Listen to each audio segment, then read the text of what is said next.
This session today is specifically for people who are thinking about a doctorate, maybe thinking about, I've got some knowledge, know-how, I have a lot of industry experience, and I'm not sure where to start. How would I even consider a doctorate, or what would I do to find out more? So I have a book coming out at the end of April called The Mature Student's Guide to Completing a Doctorate. And this business, Unconventional Doctorates, actually spawned from writing the book. And the reason for that was that I found in my interviews, I spoke to people who had started doctorates, stopped doctorates, completed doctorates, supervisors and examiners as well. And I found that the mature candidates, so those who maybe had completed a master's or perhaps had never been to college, didn't feel fully supported within their institutions because they were also working or holding down full-time jobs as well.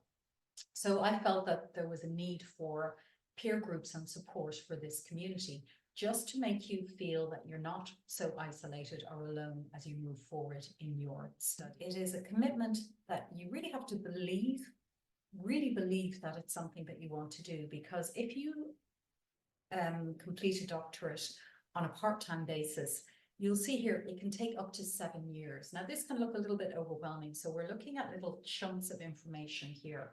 What we're looking at when you look at the diagram is on the far left-hand side of the screen, where we're looking about starting or thinking about undertaking a doctorate. And what I'd ask you to do is be very curious, have an open mind, and challenge your assumptions and actually ask yourself, why not? So what I have here are what I call doctoral completion triggers. And the key areas here are that you're motivated, so you really believe that you can do this, but also that you have a passion about the particular topic that you're exploring. Because a doctoral program is, in essence, a significantly sized project, is how it's defined at European level. And it's a piece of work or a body of work that you deliver and you create, which demonstrates expertise, critical thinking, an understanding of the expertise or area that you're operating within, but also adding new opinions and dialogue into the academic space as well, and also into the industry space as well, because knowledge makes us better and disrupts and creates new ideas and new innovations. The way I would sum it up actually is to say, on the bad days, when you focus back on the why and why you believe that this is the right thing to do, then you're able to move forward. So this motivation piece is very important, but also organization, being organized and juggling and managing your family responsibilities, your work responsibilities, and your doctoral responsibilities as well. And I really believe that a doctoral program is not just about producing a piece of academic work. It's actually a personal transformation project as well. And you treat it as a project in how you develop and how you grow as a person. You're going to expand your critical thinking skills. You're going to be much more curious and really explore deeply into a particular area. And all of the people that I interviewed said, although they created really interesting work, one of the biggest benefits of undertaking a doctorate was that they were better at what they do. They're better lawyers, they're better pastors, they're better writers, they're better artists. They really felt that this really helps them grow and to thrive. And what's also important as well is recognizing and knowing where you are in the process. So progress is important as well. So having these milestones that you undertake. And in the double diamond diagram that I showed you a moment ago, you can actually see that there's various milestones within that which highlight the process that you go through. But most important of all is that when you undertake a doctorate, it's also an opportunity to make sure that you can focus on yourself. But well-being is really important for completion. So it isn't a case of being the martyr and slaving away at your desk trying to get something done. It's actually looking at how you live a healthy and balanced life, how you build your expertise and knowledge, and how you contribute back in a very positive way. And yes, there are times when there are pieces of intense work, I won't deny that. And there are times when you question yourself. But it is a very valuable transformation experience. And I believe that mature candidates can enrich the dialogue. They can add value and a real world perspective into the excellent work that's been undertaken, but actually make it more real and applicable in the real world. And I think it also can potentially address criticism that there has been about research, where some academic research is not seen as being valuable in the real world. Well, mature candidates tend to apply on a project with less of a defined scope. So they create their own proposal or their own ideas of what their PhD could be. And then what they do is they engage with a potential supervisor, or sometimes called a promoter in other countries, to identify a research topic. So they connect with somebody who is an expert in the area, who's in an academic world and can supervise a PhD. And they will have this type of brainstorm or dialogue to look at what the potential topic could be and how this could be explored. Okay. And then what they do is they develop a research idea aligned with their interests. And what this means is that when you link something back to your passion and something that you truly believe in, you're more likely to complete it. There are days when it's wonderful and you're thinking, this is amazing. I'm so privileged that I'm allowed and able to do this. And then on the other side, there are days when you truly question yourself. You question, is this right for me?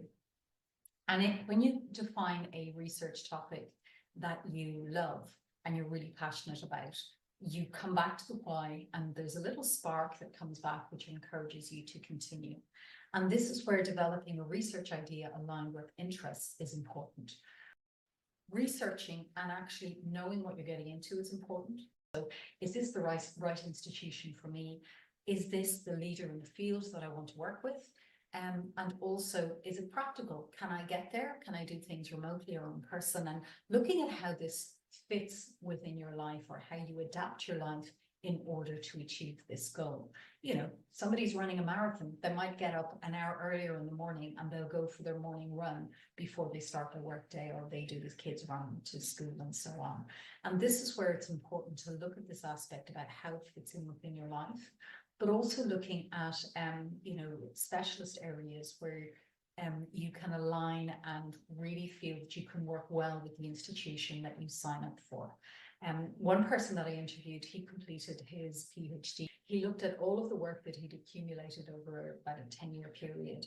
And he looked at themes or clusters where he felt that there were kind of interesting topics that could be developed more. And then what he did, instead of just going to anybody, he researched different institutions where he felt that he could work and develop and really work on his theme.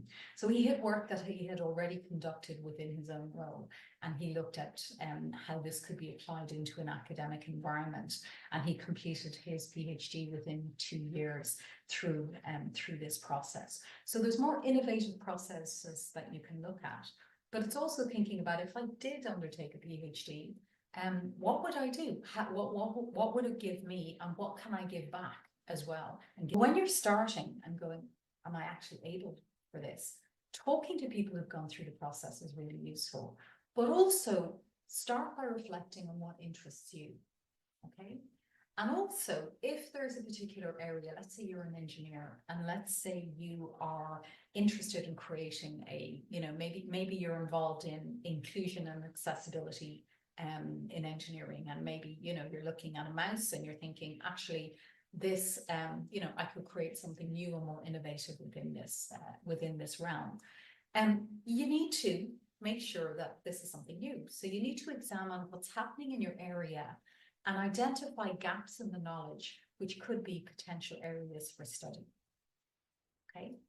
Then what you do is you go deeper and you read the latest literature. Now, when we talk about literature, there's two parts to this.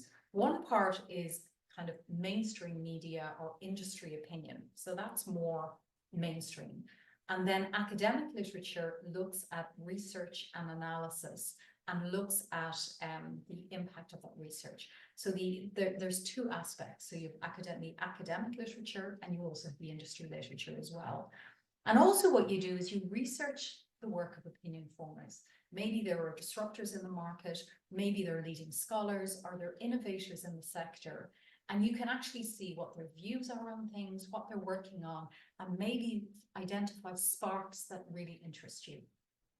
Also, going out, networking and attending conferences, and just noticing areas where you think, I could contribute to that conversation.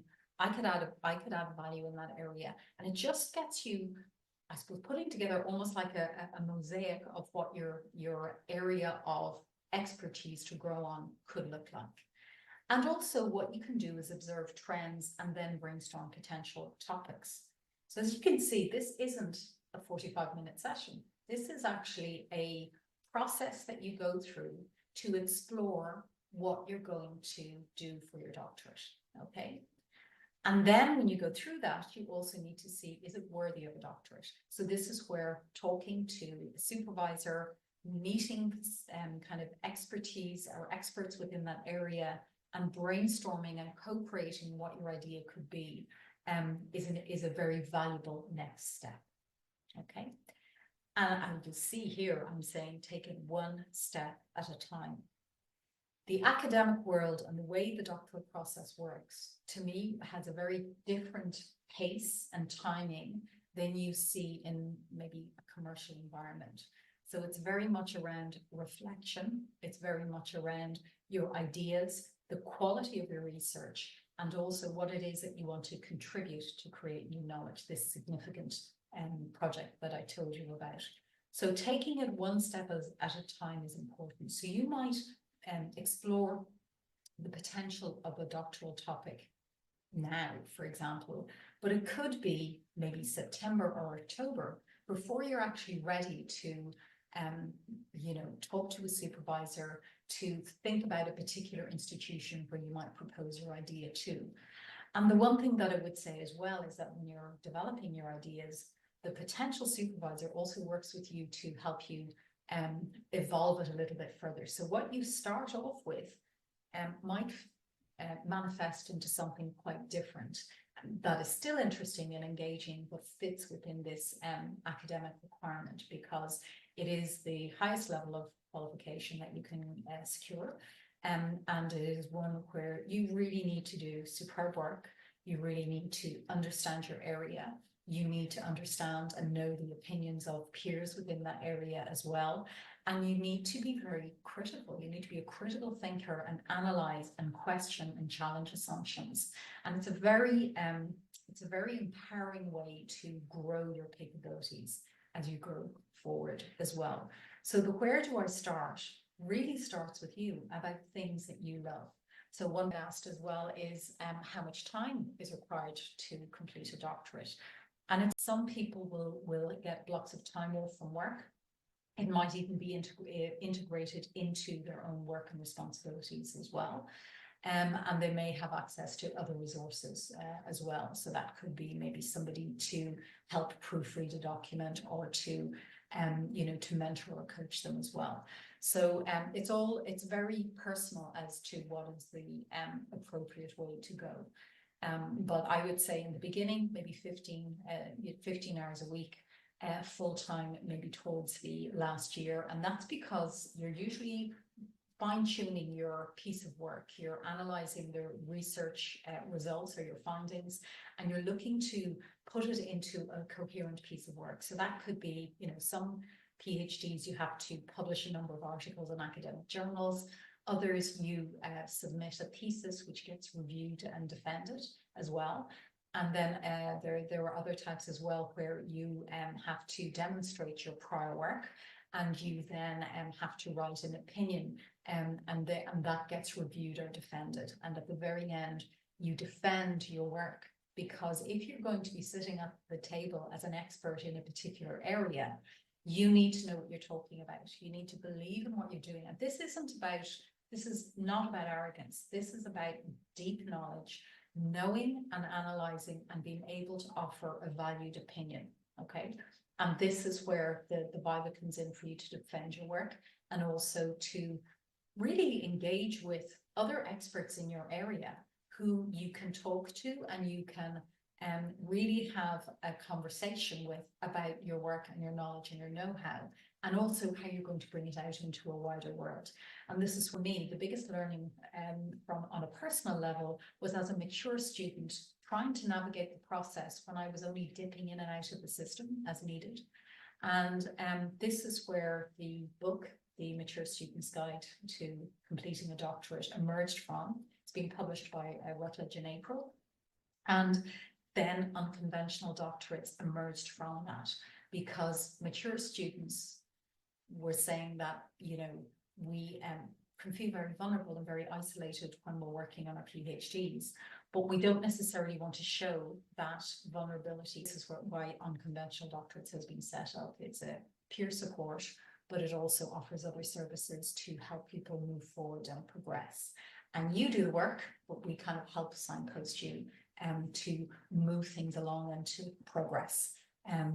These are ways that you can support. So you could join our community, you could join kind of unconventional doctorates.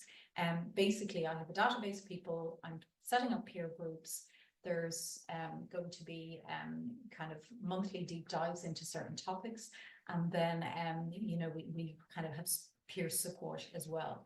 Doesn't cost anything to join, but there may be some services down the line where if I have a specialist speaker in, there may be a nominal fee to join that deep dive session. And I'm running a test program on kind of workshopping how you support people through the doctoral process, and love if anyone would like to join our beta program as well. So the book is out on April the 25th. It's already available as an ebook, and it is one where, for mature students, I think the ebook is very useful because you can listen to it and then you can type in flashcards and notes, and you can make it a very interactive approach. It's full of questions and reflections and exercises to help you work through that double diamond process that I showed you earlier in the call. And the idea here is to move you forward and to actually go, this is something that I want to do, and this is something that I want to develop. And most importantly, it also has a self-care aspect to it as well, which is critical in order for you to thrive. So also, if you're interested, I'm going to be giving a kind of an overview on May the 4th of the book, just introducing a couple of chapters, explaining where certain things have come from, and an open Q&A if anyone would like to join in. So that's on Saturday, May the 4th, 10 o'clock Central European Time. So thank you for your time, and please, if you have any questions, please reach out to me. My email is Sinéad Hewson, Hewson, @unconventionaldoctorates.com. Thank you.